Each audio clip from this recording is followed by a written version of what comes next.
Is Sea of Thieves Season 13 a failure? That's what we're talking about in this video. So I actually had a completely different video planned for today that was going to release. It's all finished and everything, but I'm going to push that off a bit because this showed up on my feed yesterday and I really wanted to talk about it. So I want to give credit where it's due. The post that I saw was from a username King Hot Dog Pig. I think they're also a streamer and stuff. Feel free to check them out if you want.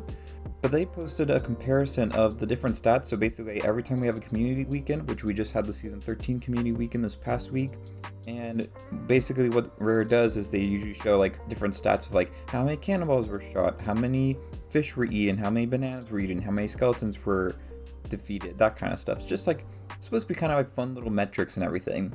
But if you look at season 13's compared to season 12's, you notice there's a stark drop off of player count. And it makes you beg the question, is Sea of Thieves really dying? Or is this just a really terrible season that just isn't relating to a lot of people? Or like, what's going on? And to be quite honest, I've felt this with my own personal life. Just, I haven't really been as interested to play Sea of Thieves over the last few months. You know, last week I was posting a good amount of videos and shorts for Funko Fusion. I really got into that game recently. I've been playing a ton of Fortnite over the last few seasons that they've had, because I think they've had some pretty good seasons back to back. And honestly, the time I spent playing Sea of Thieves hasn't been that much. I probably spent the most amount of time playing the game during this community weekend, just because, you know, all the multipliers and stuff, it's a great time to play the game during these community weekends. But outside of that, I'll be honest, it hasn't been as much as, you know, maybe 2 years ago or so. Even last year, I probably played a little bit more than I am now. But first, let's go ahead and dive into these actual stats. So let's start off with what we had for season 12. So last season, for something like cannonballs, we had 52,997,680 cannonballs fired during the community weekend. And I believe that's only over a 2-day period, because I don't think it officially starts till Saturday. Might be wrong on that, but I think it's only 2 days that they are tracking for this.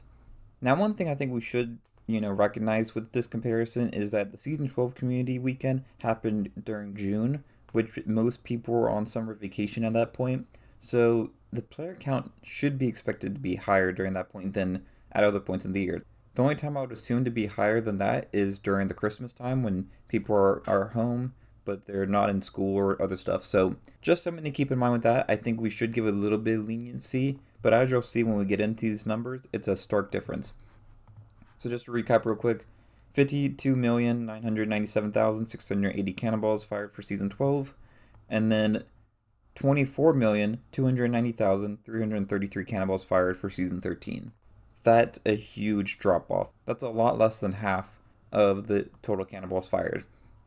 And you might not think that's like a big metric to go off of, but if we're being honest, that's a pretty easy comparison. You know, cannonballs fired during this time versus cannonballs fired during that time. And cannonballs don't have to just be PvP combat. It can be even simple stuff just like, fighting skeleton ships or fighting megalodons and stuff. So if the player counts were similar, you'd expect these numbers to be a lot closer. There's even some stuff that's like even more starkly different. So like with season 12, death by fireworks, which isn't even a metric that I knew that they tracked. For season 12, it was 1,191. And then for season 13, it was only 6 players. That's a huge difference to me. And there's obviously a few others. I'm going to put them both on screen so you can compare the two. So we don't have a direct comparison for all these different stats because they usually try to tie them to whatever is going on with that season. For example, with season 12, you'll see stuff like about tight roping and the using the bone collar and stuff because those were relevant that season. This season, surprisingly, they didn't do anything like skeleton camps completed or anything like that, which I'm a little bit surprised about, or like even burning blades captured or conquered or whatever. A little bit surprising that they didn't want to track that unless the numbers were so low that no one was doing it, but just a little odd to me. Now, some people argued against these stats, basically saying, well, of course, the season 12 number is going to be higher because you just had the release of PlayStation, so, there was the boost from that, which, to be quite honest, I would probably say, well, we expect season 12 and 13 to be higher than, as opposed to comparing it to, say, something like season 11, because season 13 also has the new PlayStation players, so you'd hope those PlayStation players were retained a few months after the release on PlayStation. So what we did, and this wasn't my idea that someone else commented it, but I wanted to go verify it for myself.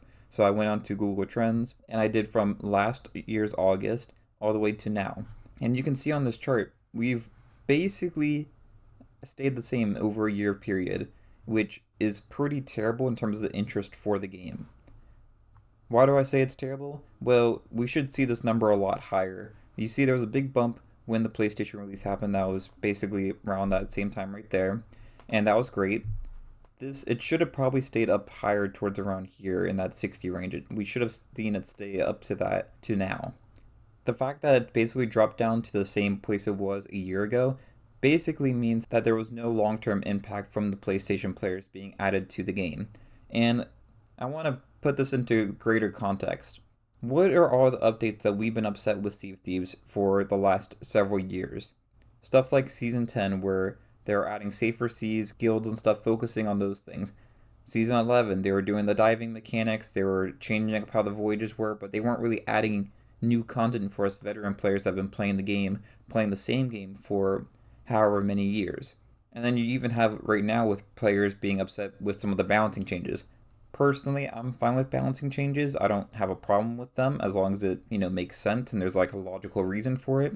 But some veteran players would probably accuse Rare for prioritizing making the game easier and better for newer players as opposed to caring about the older players and providing new content for the older players to enjoy. So the reason I bring all that up is basically everything that Rare was doing in terms of like doing all those different updates instead of prioritizing doing updates like we were wanting them to do, basically had no benefit to the game as according to Google Trends. Now, I wouldn't say Google Trends is everything. Obviously, it's not tracking how many players are in the game. It's not tracking how much playtime there is going on. I'm sure there's more metrics that Rare and Microsoft have behind the scenes, and maybe everything's going good behind the scenes, and we're just only seeing what's online and what people are saying. But all we can really go off of is some metrics like this, the metrics that they provided for the community weekend, which are abysmal, in my opinion. And then honestly, right now, I want to talk about just what I've personally seen, both what I've seen with the channel, that what you're watching right now, obviously, as well as just my own personal experience with the game. I think I've been pretty open for the last year or so that Season 9 and Season 10 really kind of killed my interest with Sea of Thieves. I still enjoy playing it, and I'll get on. I had a good time this past community weekend, even though I found it a little bit buggy with the new throwing daggers. It's very buggy right now with the throwing daggers. They just like get stuck in the middle of the air for some reason, at least when I've been playing. But overall, I do still find the game fun. I do enjoy playing it, but I'm not coming back to it as often as I was several years ago. Part of that is the updates have been a lot more lackluster.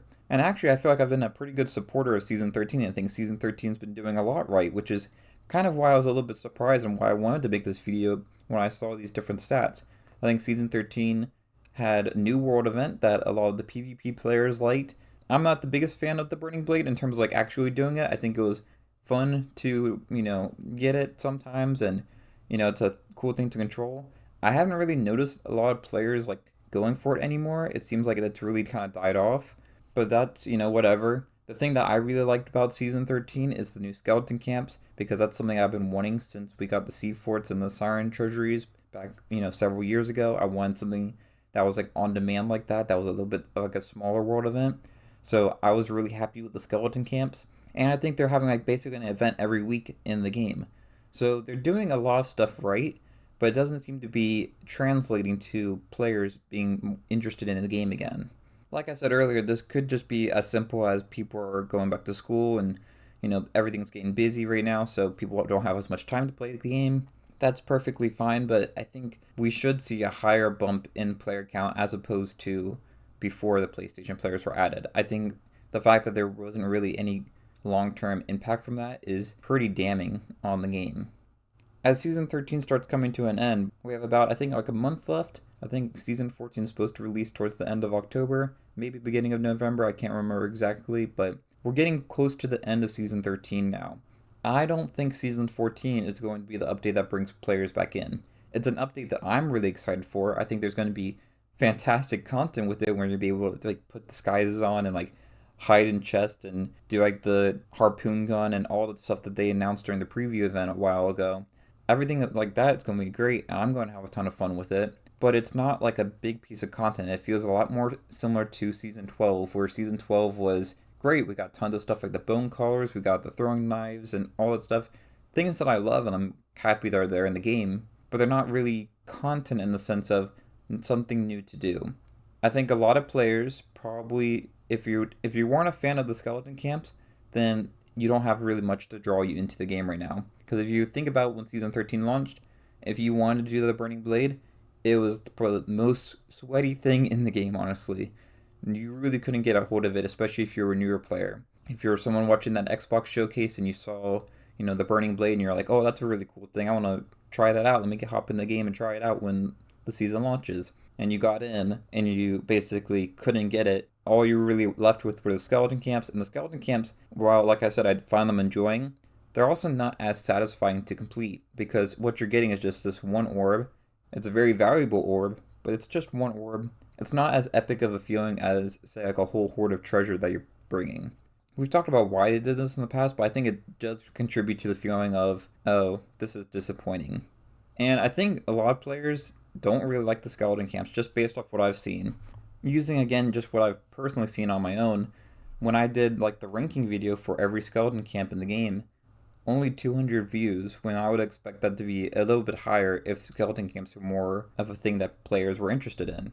Even comparing the skeleton camp, sea forts, and sign treasuries only got 1.6 thousand, which you would maybe expect that to be a little bit higher if players actually cared about skeleton camps, which I feel like both of those kind of indicate to me that while I like them, a lot of players just don't really care about skeleton camps. Well, even I made like 2 other videos this recently that were about Funko Fusion, which I would expect those to be a lot lower just because, my target audience haven't really seen this game before. They're Sea of Thieves players. You expect the Sea of Thieves videos to do better than any other game. And that just something that comes with making YouTube videos that I'm aware of. I usually make videos on other games if I really have the desire to. So sometimes you'll see like a Fortnite video or just a video talking about gaming in general and stuff. But most of the content on this channel is Sea of Thieves related. So the Ranking Skeleton Camp video was very eye-opening to me that players just aren't interested in these skeleton camps. And if you aren't interested in one of the big parts of Season 13, and Season 12 didn't really add any new content, Season 11, I think the raid voyages in some contexts could be kind of considered new content in a sense, but it really is just doing the same thing as before. And then obviously Season 10 before that was just the Skull of Siren song that, didn't really add much. So we're looking at, a full year of players either being dissatisfied with the content or not having content at all. Season 14, I don't think is going to change that. And I guess the question that I'll ask to end this video off, and I want to hear y'all's thoughts in the comments, what does Sea of Thieves need to do to bring back interest to the game? And let's keep this strictly focused on like additions to the game rather than fixes, because I feel like if I just ask that question out in general, a lot of players would say cheating is the issue. Other players would say bugs are the issue. Those, to me, aren't things that will get players into the game. Those are just things that need to happen regardless. What I really want to hear from y'all is, what do you want to see? Do we need a new world event? Do we need a new Tall Tales? What exactly do we need to bring players back into the game and make the game exciting again? I'd love to hear that discussion in the comments, but if you enjoyed this video, it'd be great if you hit the like and subscribe. Keep an eye out. I think on my Saturday video, I'm probably going to have another hot topic with Twitch drops and why I'm pissed off with them. So make sure you're subscribed if you want to see that. That's all I have for today. Thanks for watching, and I'll see y'all next time. Bye, y'all.